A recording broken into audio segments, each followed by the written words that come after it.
जिठानी के नीचे देवरानी। सेठ रामचरण एक नामी व्यापारी थे। रामपुर शहर में उनका बड़ा नाम था।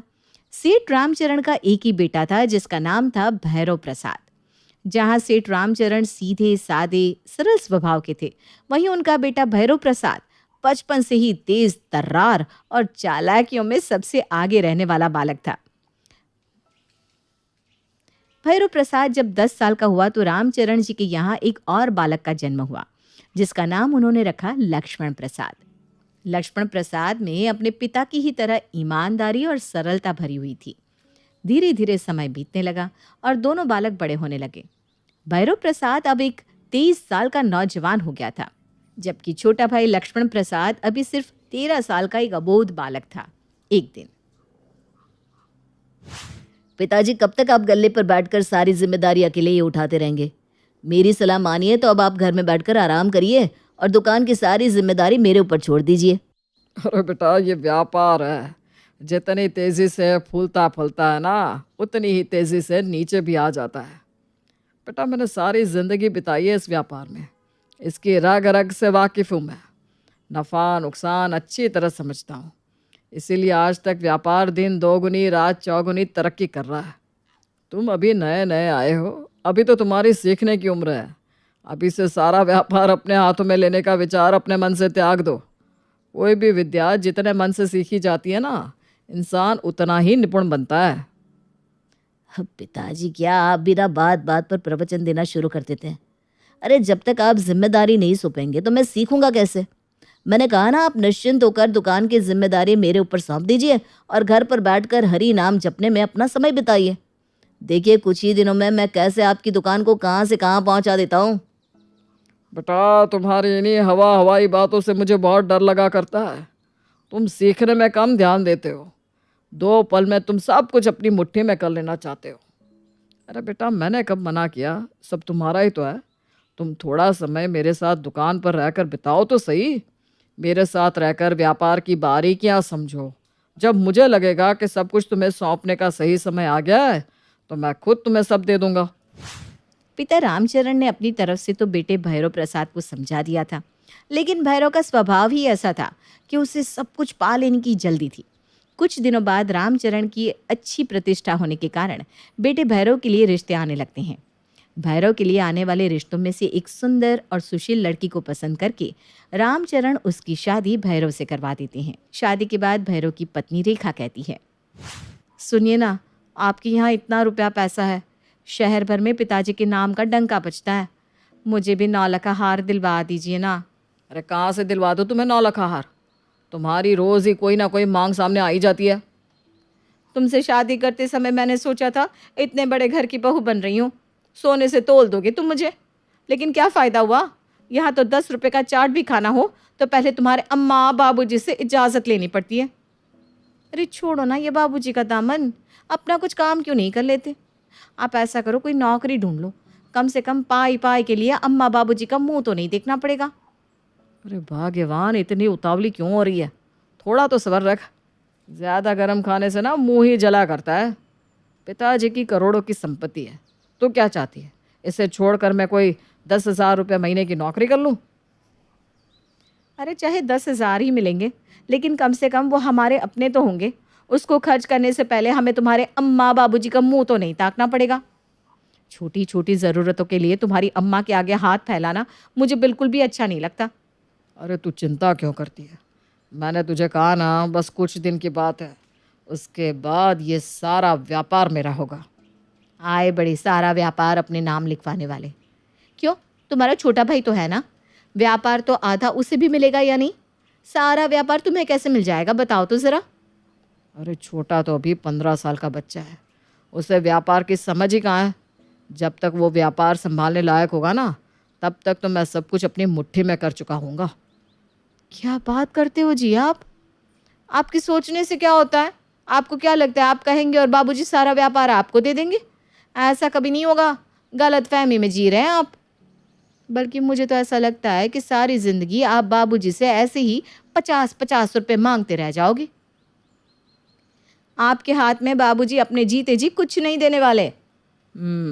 इसी बात का तो मुझे भी डर है भाग्यवान, कि बाबूजी अपने जीते जी सत्ता मेरे हाथ में नहीं सौंपने वाले, और मुझसे अब ज़्यादा दिन तक बाबूजी के सामने हाथ फैलाए नहीं जाएंगे। कुछ ना कुछ इंतज़ाम तो करना ही पड़ेगा। पिताजी, मैं सोच रहा हूँ कि छोटे का दिमाग पढ़ाई में बहुत तेज़ है। व्यापार संभालने के लिए तो हम दोनों बाप बेटे ही पर्याप्त हैं। क्यों ना हम उसे अच्छी शिक्षा देकर कोई बड़ा अफसर बनाए। अरे लक्ष्मण, बड़ा अफसर बन जाएगा तो हमारा नाम दूर दूर तक प्रसिद्ध हो जाएगा। व्यापारी चाहे जितना भी बड़ा बन जाए, लेकिन सरकारी अधिकारी के सामने तो सलाम करना ही पड़ता है ना बाबूजी। ये तो तूने बड़ी पते की बात की आज। बात तो तेरी बिल्कुल ठीक है। ये बात तो हमेशा से मेरे मन में रही कि मैं चाहे जितना बड़ा व्यापारी बन गया, लेकिन शिक्षा कभी पूरी ना ले पाया, जिसके कारण आज भी बड़े बड़े अधिकारियों को देख कर ना मुझे कम तरीका एहसास होता है। मैंने तो हमेशा यही चाहा कि तू पढ़ लिख कर मेरे व्यापार में उतरे, लेकिन तेरा तो पढ़ाई में मन ही नहीं लगा, और तूने भी मेरी तरह अपनी पढ़ाई बीच में छोड़कर दुकान पर बैठना शुरू कर दिया। लेकिन मैं छोटे के साथ ये गलती नहीं दोहराना चाहता। इसीलिए तो मैं कह रहा हूँ बाबूजी, छोटे को शुरू से ही दुकान से दूर रखते हैं। अगर एक बार उसने दुकान पर बैठना शुरू कर दिया तो फिर उसका भी मेरी तरह पढ़ाई से मन उचट जाएगा। तब तो मुझे भी समझ नहीं आया था बाबूजी, लेकिन अब ना मुझे बड़ी तकलीफ़ होती है कि काश मैंने अपनी शिक्षा पूरी कर ली होती। चल बेटा, देर से ही सही तुझे शिक्षा की ताकत समझ में तो आई। मुझे तो इसी बात की खुशी है। लेकिन ऐसा कैसे हो सकता है कि हम छोटे को दुकान पर आने से दूर रख सके? मेरे पास एक आइडिया है बाबूजी। क्यों ना हम छोटे को पढ़ने के लिए शहर से दूर भेज दें। ना वो यहाँ रहेगा, ना व्यापार में रुचि लेगा, क्योंकि यहाँ रख कर तो उसे व्यापार से दूर रख पाना बहुत कठिन हो जाएगा। तूने बड़ा अच्छा सुझाव दिया है बेटा। अभी वो सिर्फ 15 साल का है। उसका दाखिला शहर के किसी अच्छे कॉलेज में करवा देते हैं। पढ़ लिख कर जब बड़ा अफसर बनकर मेरा बेटा लौटेगा ना, तो पूरे कस्बे में मेरा नाम हो जाएगा। बाबूजी को बोतल में उतारना इतना आसान होगा?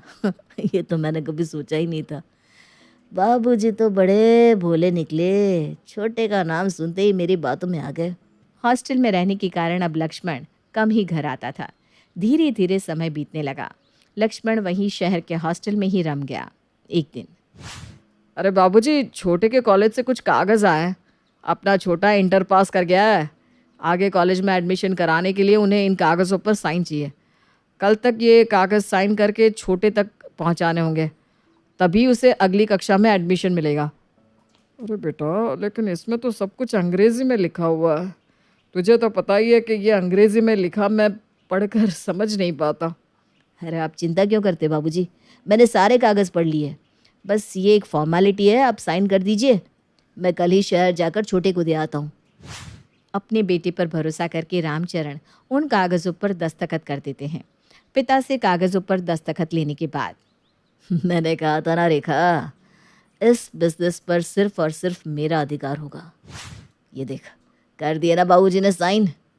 बाबूजी की दुकान का अब बस एक ही वारिस है, और वो हूँ मैं।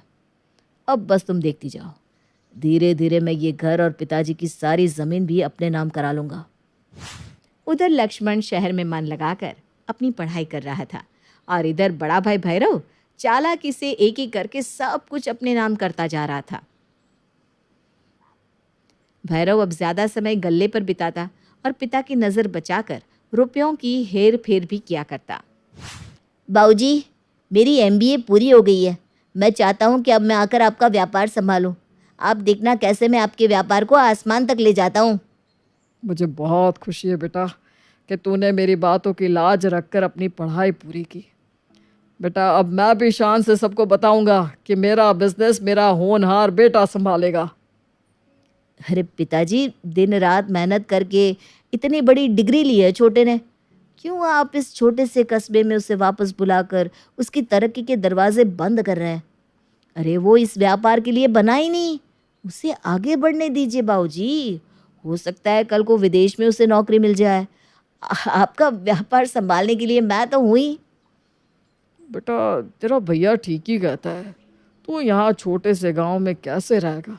अब तो तुझे शहर की आदत हो गई होगी। तू वहीं शहर में ही अपने लिए कोई अच्छी नौकरी देख ले बेटा। लेकिन पिताजी, जब घर पर ही आपका इतना अच्छा व्यापार है तो मैं किसी और के यहाँ नौकरी करने क्यों जाऊँ?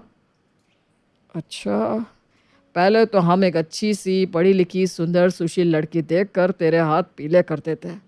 बाकी की बातें हम बाद में देखेंगे। पिताजी, मुझे मीरा नाम की एक लड़की पसंद है। आप कहे तो उसके पिताजी को अपने घर बुला ले। बेटी की खुशी जानकर सेठ रामचरण अपने बेटे लक्ष्मण की शादी मीरा के साथ कर देते हैं। शादी के बाद छोटे, तू अब अपने लिए नौकरी देखना शुरू कर दे भाई। अब तो पत्नी की भी जिम्मेदारी है तेरे ऊपर। भैया, हमारा कस्बा भी कोई गांव तो रहा नहीं। आज यहाँ हर तरह की सुख सुविधा उपलब्ध है। मेरा तो कहीं दूर जाने का विचार नहीं है। मैं अब घर पर ही रहना चाहता हूँ।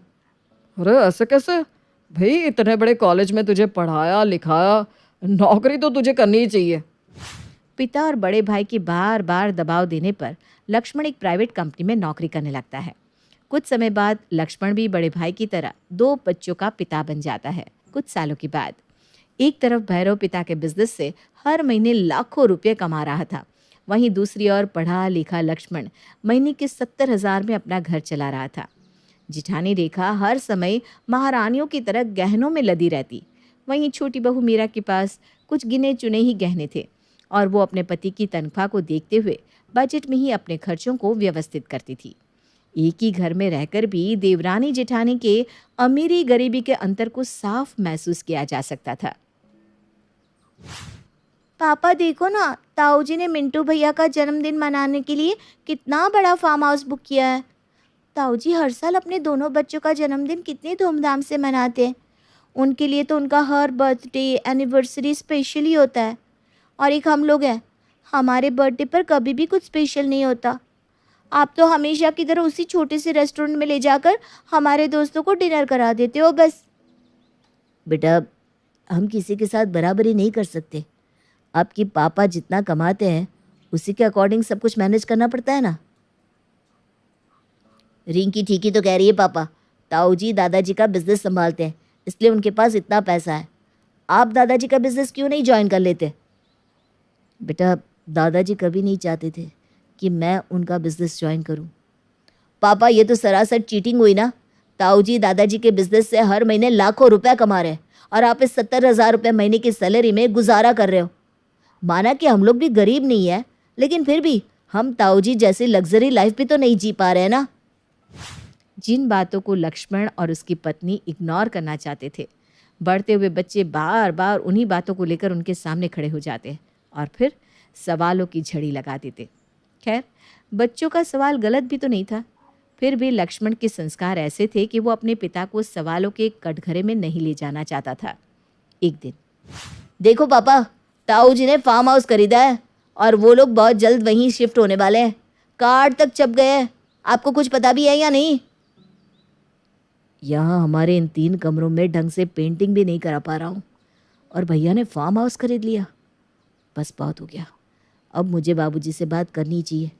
अगर बाबूजी ने मुझे भी मेरा हिस्सा दे दिया तो मैं भी अपने बच्चों की कुछ इच्छाएं पूरी कर सकता हूँ। मेरे बच्चे तो हमेशा से ही अपनी इच्छाओं का गला घोंटते आ रहे हैं। और लक्ष्मण पहुंच जाता है बाबूजी के पास बात करने के लिए। बाबूजी, बरसों बीत गए, आपकी बात का मान रखने के लिए मैंने बिजनेस से कभी वास्ता नहीं रखा और छोटी बड़ी जैसे भी मिली इस नौकरी से अपना घर चलाता रहा। लेकिन आप तो जैसे भूल ही गए कि आपका एक नहीं 2 बेटे हैं। कम से कम आपको तो ये दिखाई देता होगा ना बाबूजी कि मैं और मेरे बच्चे कैसा जीवन जी रहे हैं और भैरव भैया अपने बच्चों को कैसा जीवन दे रहे हैं। अरे जन्मदिन हो या भैया भाभी की एनिवर्सरी, वो बड़े से बड़े होटल में ही उसे मनाते हैं। और एक मैं हूँ जिसे बच्चों के जन्मदिन के लिए बजट निकालना भी मुश्किल हो जाता है। भैया के पास 50 लाख की गाड़ी है और मेरी गाड़ी 10 लाख की भी नहीं है। ज़मीन आसमान का अंतर आ गया है मेरे और उनके स्टेटस में। अब तो आंखें खुलिए बाबूजी। अगर आपने कभी मुझे अपना बेटा समझा था तो मुझे भी मेरा हक दे दीजिए। मुझे माफ़ कर दे बेटा, मुझे सब नज़र आता है लेकिन मैं मजबूर हूँ। मैंने ये तो ज़रूर चाहा था कि तू पढ़ लिख कर कोई अच्छी नौकरी करे, लेकिन ये कभी नहीं चाहा था कि अपने व्यापार से मैं तुझे बेदखल कर दूँ। परसों बाद जब मैंने दुकान की हिस्सेदारी तुझे देनी चाहिए तो भैरव ने अपनी असलियत दिखा दी। धोखे से उसने सब कुछ अपने नाम कर लिया है बेटा। मेरे हाथ में अब कुछ भी नहीं है। इस पूरे बिजनेस का अब वो अकेला मालिक है। ये सब उसकी चाल थी जो उसने तुझे घर से दूर पढ़ने के लिए भेजा, ताकि तू इस बिजनेस से दूर रहे और पीछे से वो सब कुछ अपने हाथ में ले ले। ये कैसी बात कर रहे हैं बाबूजी आप? ये सब कुछ कब हुआ? आपने हमें कभी कुछ बताया क्यों नहीं? अरे किस मुंह से बताता बेटा, मैं तो आज तक अपने ही अपराध बोध में जल रहा हूँ। न जाने क्यों मैंने उस भैरव पर इतना भरोसा किया और आंखें बंद करके उसके बताए कागजों पर दस्तखत कर दिए। ना मैं उस पर इतना भरोसा करता, ना उसकी हिम्मत इतनी बढ़ती। ठीक है व्यापार ना सही बाबूजी, ज़मीन और इस मकान में तो हमारा हिस्सा है ना, कम से कम वही हमारे नाम कर दीजिए। कहीं ऐसा ना हो कि कल को उसमें से भी भैया भाभी हमें दूध में गिरी मक्खी की तरह निकाल कर फेंक दे। तू ठीक कहती है बेटा, मैं कल ही फैसला करता हूँ। अगले दिन रामचरण जी अपने दोनों बेटों और बहुओं को अपने पास बुलाते हैं। भैरव बेटा, मेरी अब उम्र हो गई है, पता नहीं कितने दिन का मेहमान हूँ मैं, इसीलिए मैंने सोचा है कि अब मैं अपनी संपत्ति का बंटवारा कर दूँ। कौन सी संपत्ति बाबूजी? आपके पास ऐसी कौन सी संपत्ति है जिसका बंटवारा आप करना चाहते हैं? भूलो मत बड़ी बहू, जिस घर में तुम खड़ी हो ना, यह घर मेरा बनवाया हुआ है और आज भी मेरे ही नाम पर है। इसके अलावा भी मेरे पास 5 एकड़ ज़मीन है। अब मैं अपनी ज़मीन अपने छोटे बेटे को देना चाहता हूँ। इतने बरस से आप हमारे साथ रह रहे हैं बाबूजी, आज तक आप समझ नहीं पाए? ये मकान, प्रॉपर्टी, बिजनेस सब कुछ मेरा और मेरे पति का है, आपका नहीं। आपने तो बरसों पहले ही सब कुछ भैरव के नाम करके रिटायरमेंट ले लिया था। लगता है उम्र के हिसाब से आपकी याददाश्त कमज़ोर हो गई है बाबूजी। इसीलिए आप भूल गए हैं। मेरी उम्र ज़रूर हो गई है बड़ी बहू, लेकिन याददाश्त अभी पूरी तरह से दुरुस्त है। मैंने कभी भी अपनी प्रॉपर्टी, दुकान, मकान तुम्हारे पति के नाम नहीं किया। लगता है बाबूजी आप ऐसे विश्वास नहीं करेंगे, रुकिए मैं आपको कागज़ दिखाता हूँ। इतना कहकर भैरव दुकान, मकान और बाकी की प्रॉपर्टी के कागज़ लाकर छोटे भाई लक्ष्मण के सामने रख देता है। अच्छी तरह देखकर तसल्ली कर ले लक्ष्मण, जब तुझे पढ़ने के लिए शहर भेजा था ना, तभी बाबूजी ने अपना सब कुछ मेरे नाम कर दिया था और रिटायरमेंट ले लिया था।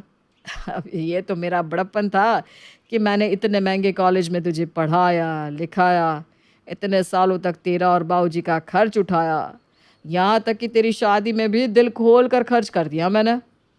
धोखेबाज, धोखा दिया तूने, अपने ही बाप को लूटते हुए शर्म नहीं आई। अरे मेरे सारे जीवन की पूंजी लूट ली तूने, तू तो मेरा बेटा भी कहलाने के लायक नहीं है। बेकार की बातों में अपना समय व्यर्थ मत करिए बाबूजी। और हाँ, मैं अपने परिवार के साथ अगले महीने फार्म हाउस में शिफ्ट हो रहा हूँ और यह मकान मैंने बेच दिया है। बेहतर होगा कि आप लोग अपने रहने का इंतज़ाम कहीं और कर लें। अब ये नालायक बेटा अपने घर में आप लोगों को ज़्यादा दिन मुफ्त की सेवा नहीं दे पाएगा। बड़े भाई की बात सुनकर लक्ष्मण के तो पैरों के नीचे से ज़मीन निकल गई थी।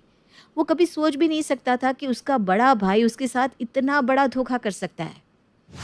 आपको कहने की ज़रूरत नहीं है भैया, अब इस घर में मैं एक पल भी नहीं ठहरूंगा। मैं कल ही अपने बच्चों को लेकर इस घर से जा रहा हूँ। आज से हमारे बीच के सारे रिश्ते नाते खत्म हो गए। लक्ष्मण बेटा, हो सके तो अपने बूढ़े बाप को भी किसी वृद्धाश्रम में छोड़ देना, शायद मेरे कर्मों की यही सजा है। अभी आपका बेटा जिंदा है बाबूजी, आपको वृद्धाश्रम में रहने की कोई ज़रूरत नहीं है। जो हुआ सो हुआ, लेकिन सबसे बड़ा सच तो यही है कि आप मेरे पिता हैं और पिता का स्थान तो भगवान के बराबर होता है। आप अपने मन पर कोई बोझ मत रखिए बाबूजी। जहाँ मेरा परिवार रहेगा आप भी वहीं रहेंगे।